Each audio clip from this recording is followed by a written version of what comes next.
Hello my friends, and welcome back to the Fireside Storyteller. Today we're journeying into one of the most captivating tales from one of the 1001 Nights, also known as the Arabian Nights. This collection of stories comes from the ancient Middle East and has enchanted listeners for centuries.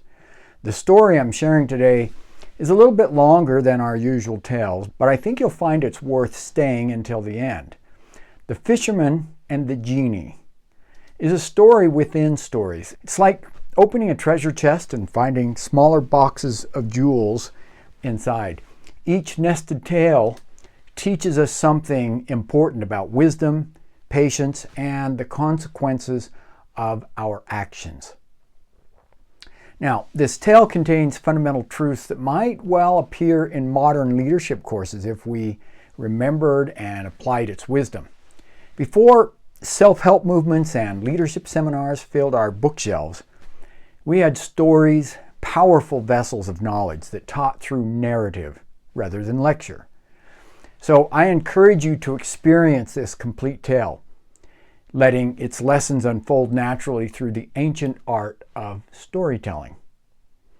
Now, in our description below, you'll find each of the embedded stories marked with its own chapter timestamp. These clear markers will help you navigate directly to specific tales and revisit each moment, or better understand the core principles of each story that it illustrates within the larger narrative journey. So, let's get comfortable by our virtual fireside, and I'll transport you to a distant shore where our story begins.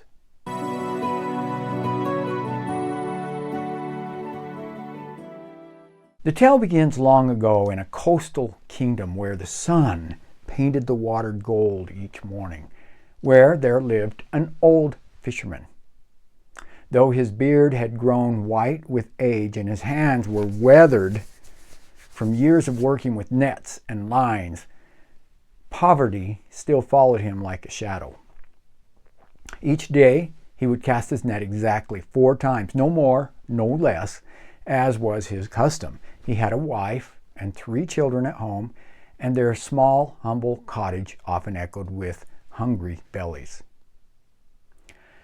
One morning, as first light of dawn brushed the sky and painted gentle gold across the sky, the fisherman trudged to his usual spot along the shore. The sand still held the coolness of the night beneath his calloused feet as he whispered his prayer, "In the name of God," and he cast his net into the sea. When he pulled the net back, he found it unusually heavy. His heart leaped with hope. Perhaps today would bring a catch that could feed his family for many days. But as he dragged the net onto the shore, his hope turned to bitter disappointment.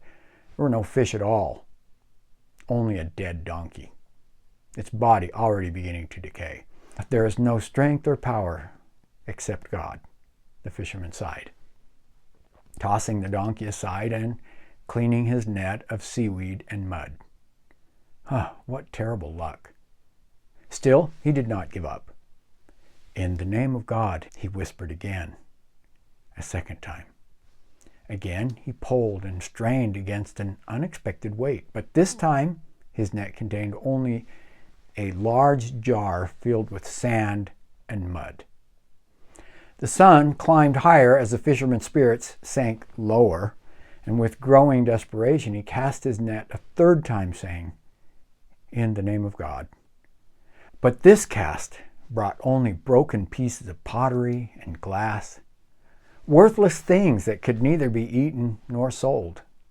"Oh Allah," the fisherman prayed, looking toward the heavens with tears in his eyes. "You know I cast my net only 4 times each day. I have but 1 cast remaining. Please grant me something to feed my children." With trembling hands he cast the net 1 final time. The net sank beneath the gentle waves, and when he pulled it back, it felt lighter than before, but not empty. At its center lay a small copper jar, sealed with a cap of lead bearing strange insignia. At least it might be worth something, the fisherman thought, turning the jar over in his hand. Perhaps there are jewels inside, or maybe I can sell the copper to buy bread. The seal was stamped with a strange symbol.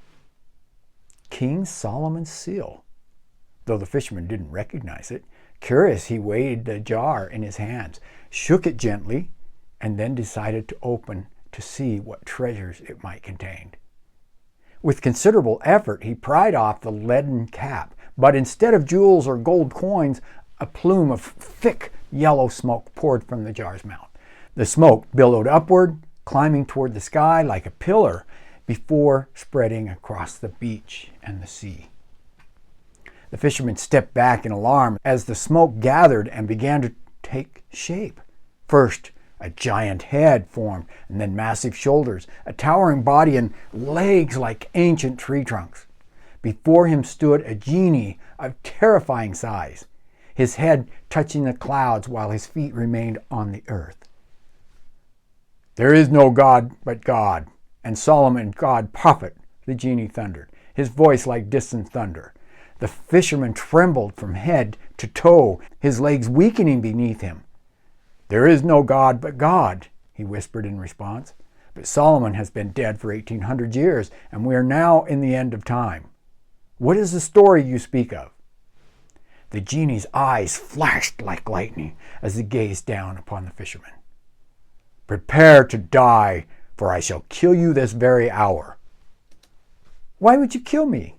the fisherman cried out. "I have freed you from the jar where you were imprisoned. Is this how you repay kindness? With death?" The genie laughed with sounds like gravel stones grinding together. "As any favor except for your life, little fisherman. Your death is certain, though I will grant you a choice of how you wish to die." "But what have I done to deserve this?" the fisherman asked, his voice shaking. "What is my crime?" The genie's face darkened as he told his tale.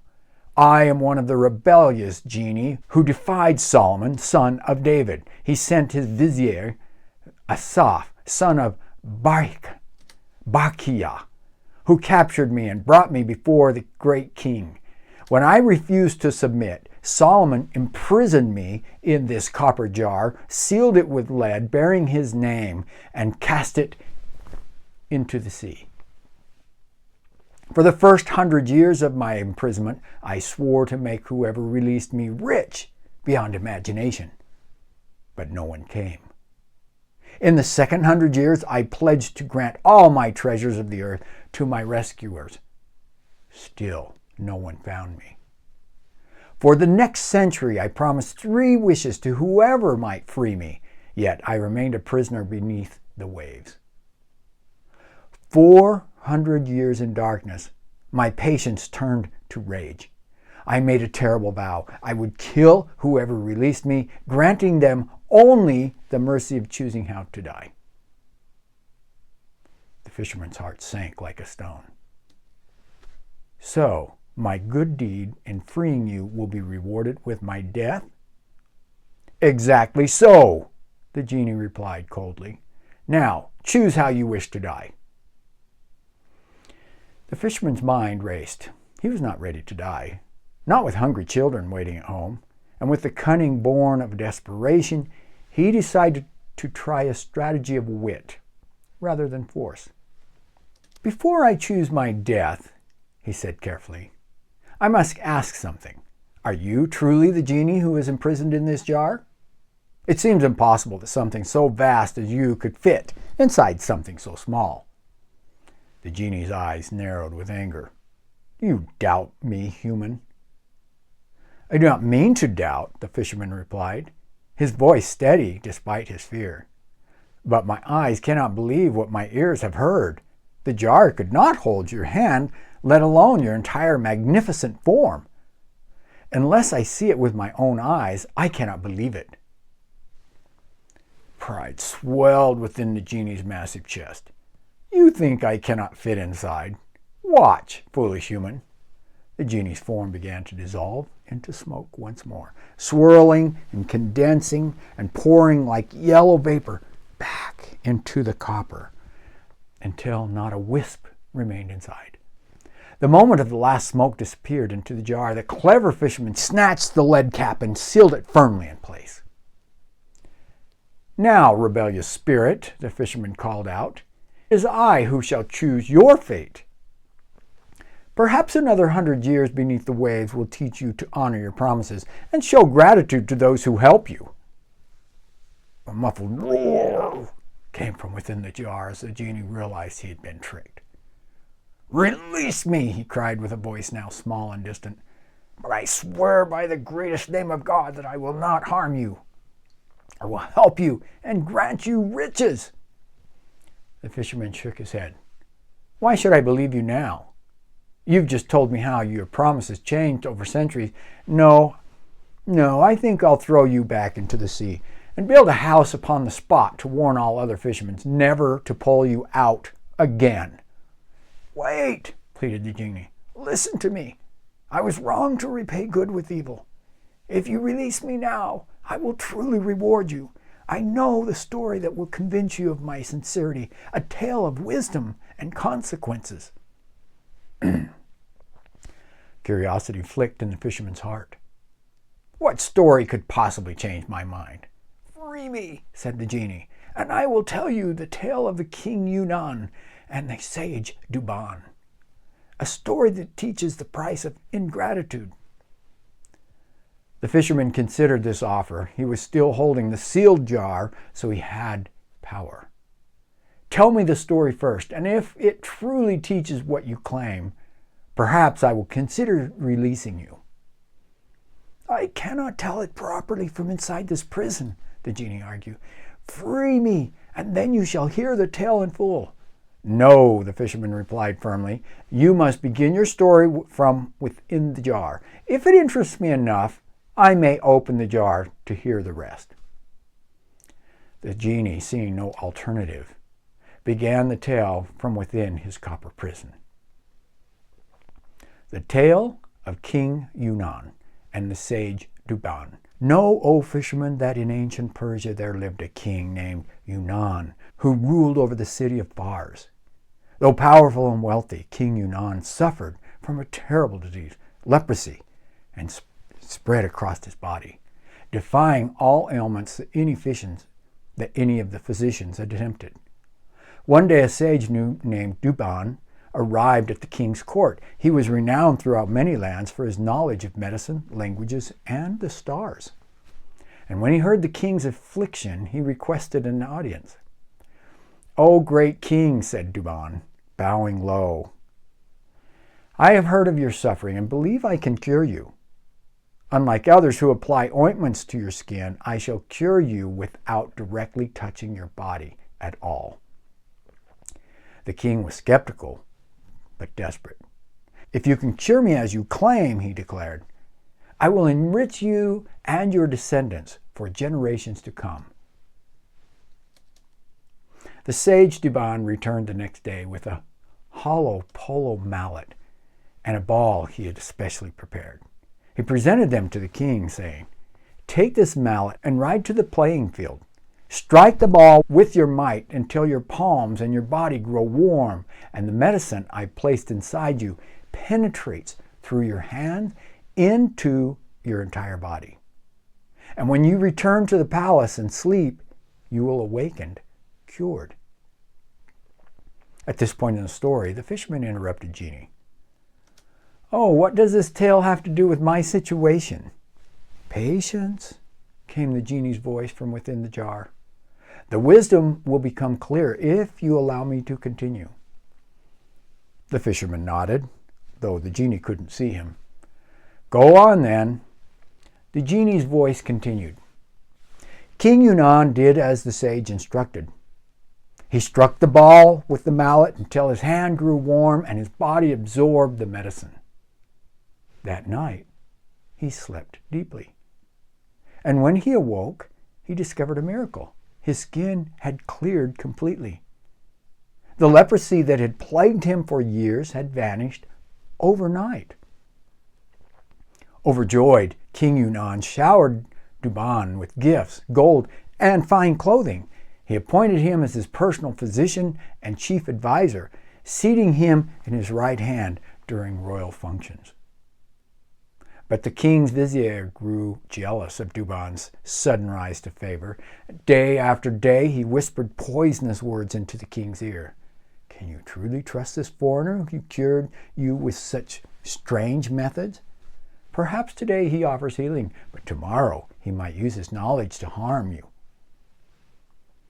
The fisherman, now invested in the tale, asked, "Well, did the king believe these accusations?"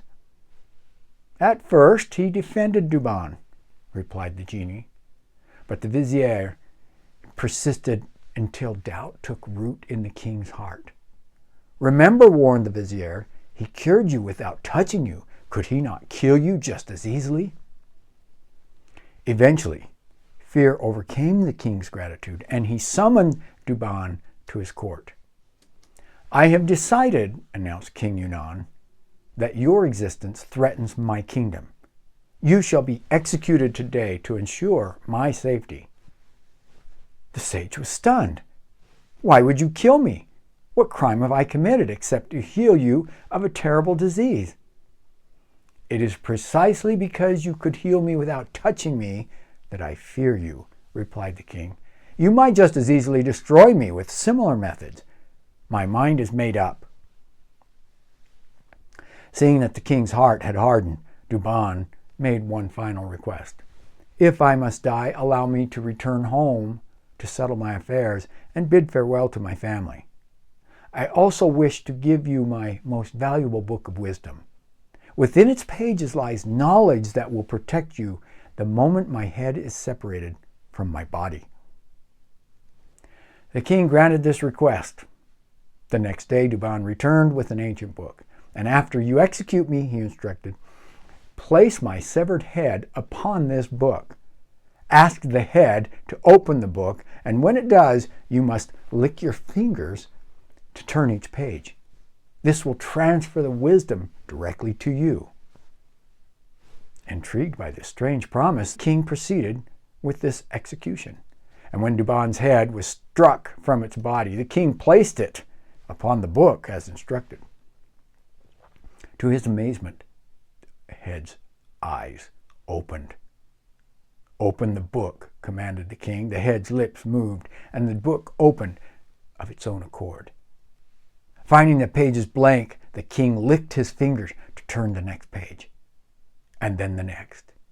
And as he turned each page, the poison that Duban had treated the page with entered the king's body through his saliva.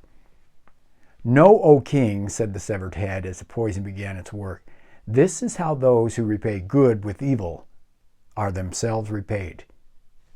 Before the king could call for help, the poison reached his heart, and he fell dead upon the floor beside the severed head of the sage who had once healed him.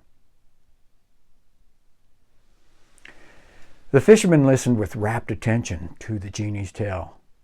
'This is indeed a powerful story,' he admitted, 'but I fail to see how it applies to our situation.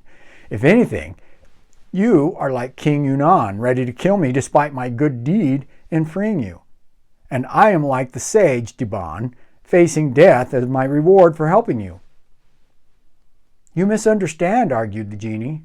'I told you this story to show you that I recognized the injustice I had planned. Like King Yunan, I was prepared to repay good with evil, but unlike him, I have seen my error before it is too late.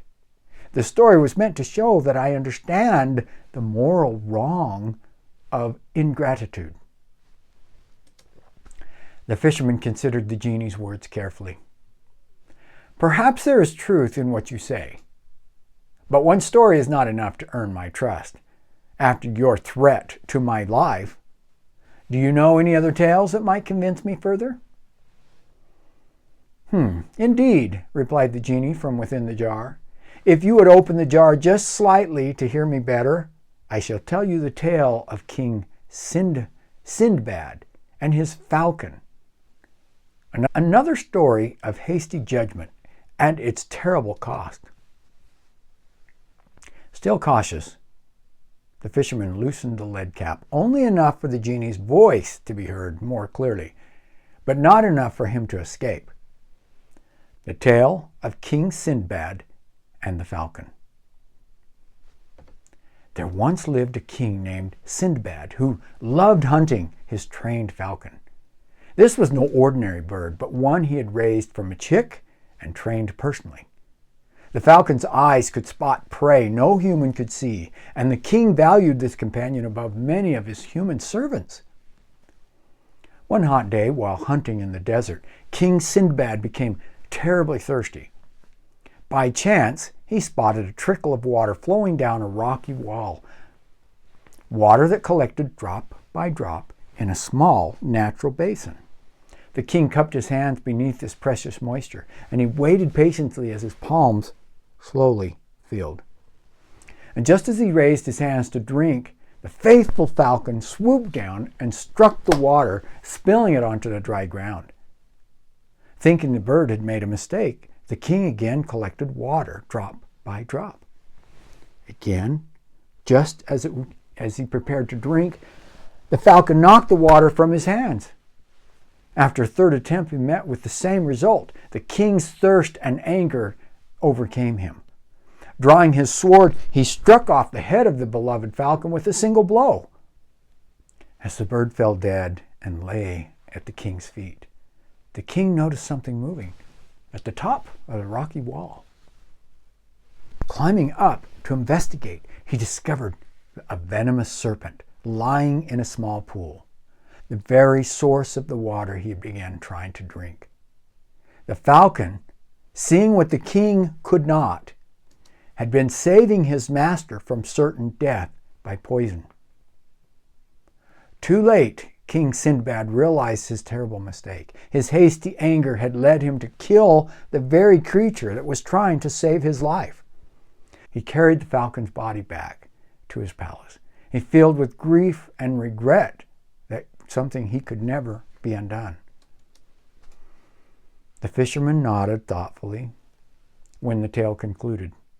This is also a wise story, O Genie. It does teach that hasty actions without understanding can lead to terrible consequences. Is this why you tell it? To show that I should understand you, that I should understand your situation before condemning you back to the sea? Precisely, the genie replied, his voice somewhat warmer. Like King Sindbad, you might regret a hasty judgment against me. If you free me now, with my new understanding of gratitude, I can help you in ways you cannot imagine. The fisherman stroked his beard. Your stories have given me pause, but I remain cautious.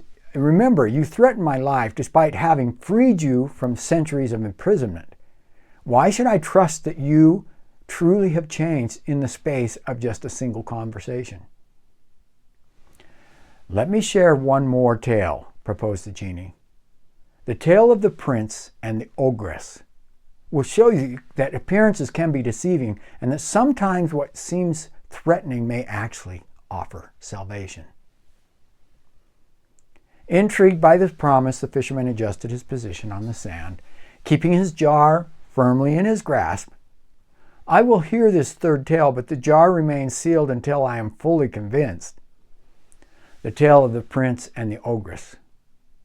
In a kingdom by the sea, there lived a young prince who loved to hunt alone, against the advice of his royal counselors.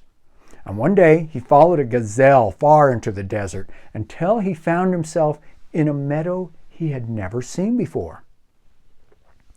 There, beside a sparkling spring, sat a beautiful woman, chained to a tree, weeping softly. When she saw the prince, she called out, "Oh, help me, kind traveler. I am the daughter of a king from India, and while journeying with my servants, we stopped to rest. I wandered from our camp and fell asleep in this meadow, and when I woke, I found myself chained to this tree with no signs of my companions." The prince, moved by her plight and struck by her beauty, immediately set about freeing her from these chains. "Who has done this to you?" he asked as he began to release her. "I do not know," she replied, her eyes downcast. "I only know that each day A terrible man comes to torment me and then leaves me alone to suffer." Once freed, the woman kissed the prince's hand with gratitude. "You have saved me from endless suffering," she said. "Take me with you to your kingdom, and I shall become your most loyal servant." The prince, already enchanted by her beauty, gladly agreed. However, as they prepared to depart, the woman asked to refresh herself at the spring first. The prince turned away to give her privacy, but a strange sound made him glance back. To his horror, he saw that beautiful woman had transformed into a hideous ogress with flaming eyes and terrible claws. She was speaking to her children. "My little ones, today I bring you a fat young prince to feast upon." The children croaked with delight. "Bring him quickly, mother. We are hungry." The prince, realizing the grave danger, quietly mounted his horse and spurred it into a gallop. And the ogress, seeing his prey escaping, pursued him with supernatural speed. Just as she was about to seize him, the prince spotted an old man climbing a hill. "Help me!" he cried. "This ogress means to devour me." The old man raised his hands and uttered magical words that transformed the ogress into a pool of blood on the sand. And then he turned to the shaken prince and said, "Learn from this experience, young man. Not all who appear beautiful are good, and not all who seem frightening mean harm. Judge carefully by actions, not by appearances." The fisherman considered the third tale carefully. "I see your wisdom in your stories, Genie. You suggest that I should not judge you merely by your threatening appearance or initial words, but by your potential actions and changed understanding." "Yes," the genie replied eagerly. "Like the prince, you face a choice: to flee what you fear without understanding it, or to see beyond initial appearances to greater truth. I have reflected on my error and now see that gratitude, not vengeance, should be my response to freedom." The fisherman weighed the copper jar in his hands, turning it thoughtfully. "Your three tales have given me much to consider. They speak of ingratitude punished, hasty judgment regretted, and appearances being deceiving. Yet I notice that in each story someone suffers a terrible fate. King Yunan dies, the Falcon is killed, and the Ogress is destroyed." "That is true," admitted the genie. "But notice that in each case, the one who suffers has earned their fate through their actions. King Yunan through ingratitude, Sindbad through his hasty anger, and Ogress through deception and intended harm. I, however, have harmed no one yet, and now seek to make amends for my threatened wrongdoing before it occurs." The fisherman stood silent for a long moment, feeling the weight of decision. Then he spoke. "Very well, Genie. Your stories have wisdom in there, but before I release you, I shall tell you a story of my own. A tale I believe will complete the circle of understanding between us." "I will gladly hear your tale," replied the genie from within the jar. "What story do you wish to share?" "The Tale of the Enchanted King." "Not far from this very shore," began the fisherman, "lies a lake surrounded by 4 hills. This lake contains fish of 4 colors: red, white, blue, and yellow. A young king once discovered this lake while hunting, and he was amazed by the strangely colored and beautiful fish. He decided to bring some back to his palace for his vizier to examine. However, when the cook placed the fish in a pan to prepare them, a strange thing happened. The wall of the kitchen split open, and through it stepped a beautiful young woman dressed in magnificent robes. She touched the pan with a slender rod, and suddenly the fish stood upright and spoke. If you are loyal to your old promises, we are loyal to ours." The woman overturned the pan and the fish transformed into charred lumps. And then she disappeared through the wall, which sealed itself behind her. The king, upon hearing of this marvel, resolved to discover its meaning. He traveled to the lake himself and cast his line into the waters. Soon he caught fish of all 4 colors. As night fell, he heard a trembling voice calling out across the water, and before him appeared a towering column of darkness. This was no ordinary darkness, but a powerful genie who had enchanted the entire kingdom. "Do you know who these fish really are?" the genie asked the king. "They are a people of your city, whom I have transformed as punishment." "What crime did they commit to deserve such a fate?" asked the astonished king. The genie revealed that long ago the city had been inhabited by 4 people who lived in harmony: Muslims, Christians, Jews, and Magians, the Magi. The queen of this land, however, had betrayed her husband and the king with a dark sorcerer. And when discovered, the sorcerer transformed the king into a stone statue from the waist down, leaving him half human, half marble. Before escaping, the evil sorcerer had enchanted the entire population, turning them to fish of different colors, according to their faith, and cursing the lake to remain in that state until someone brave enough came to break the spell. The fisherman paused in his tale, noticing the genie had grown very quiet within the jar. "Does my story interest you, O mighty genie?" he asked. "It does," came the subdued reply. "Please continue." The enchanted king told of his suffering, unable to move from his palace, half his body stone, living in constant pain and loneliness. And despite his royal wealth, he remained essentially a prisoner, punished not for his own wrongdoing, but for the betrayal of others. "And what happened next?" demanded the genie, king of the lake. "Did anyone ever break the enchantment?" "That," said the young king, "is what I now seek to accomplish. If someone with wisdom and courage were to help me find the sorcerer and defeat him, both I and my people could be restored." The fisherman fell silent, letting his story hover in the air between them. "You have not finished the tales," the genie observed. "What became of the enchanted king and his people? Were they saved?" The fisherman smiled slightly. "That ending has not yet been written, O genie. It awaits someone with power and compassion to complete it.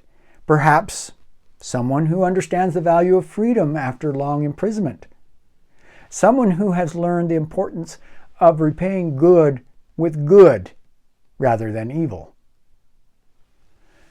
A long silence followed, broken only by the gentle lapping of waves against the shore.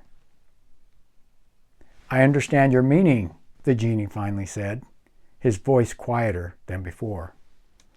"You offer me a choice, to remain the villain of my own story or to become its hero." "Exactly so," replied the fisherman.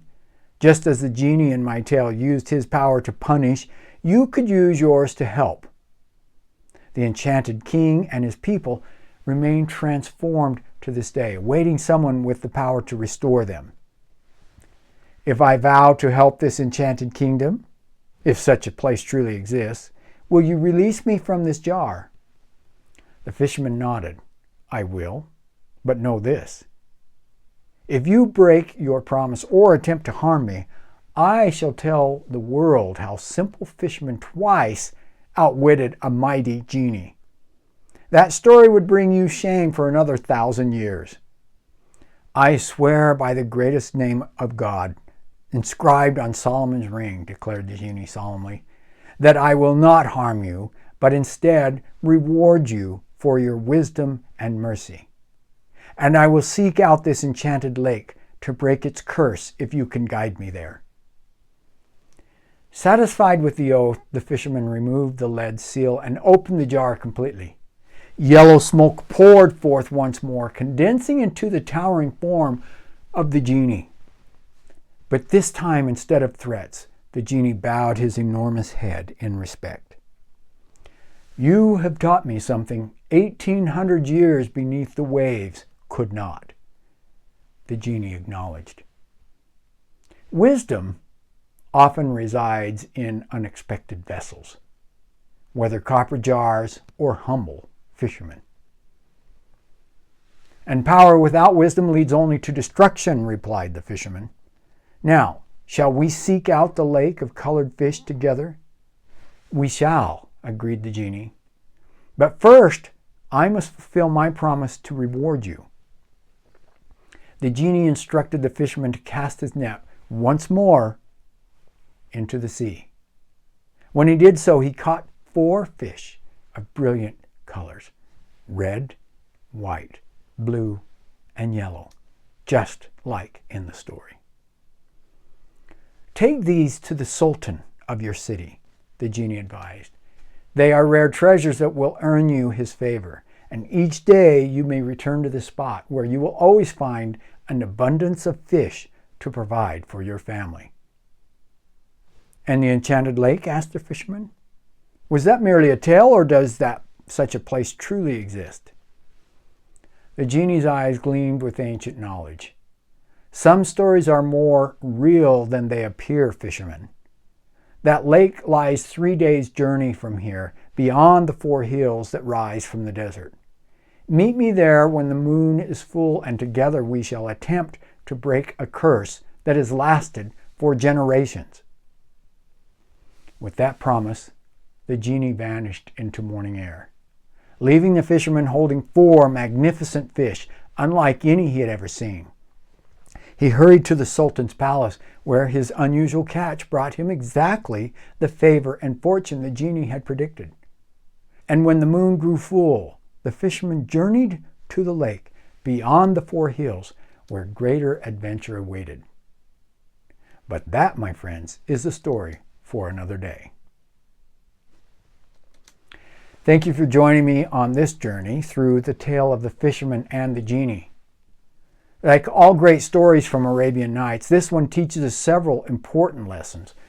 Gratitude matters deeply. Hasty judgments often lead to regret. Appearances can deceive, but stories reveal truth. Wisdom can overcome great power. And there's another lesson. There are 4 people and 4 colors of fish, and we can live together happily. If you enjoyed today's story, please consider subscribing to our channel and joining the storytelling community.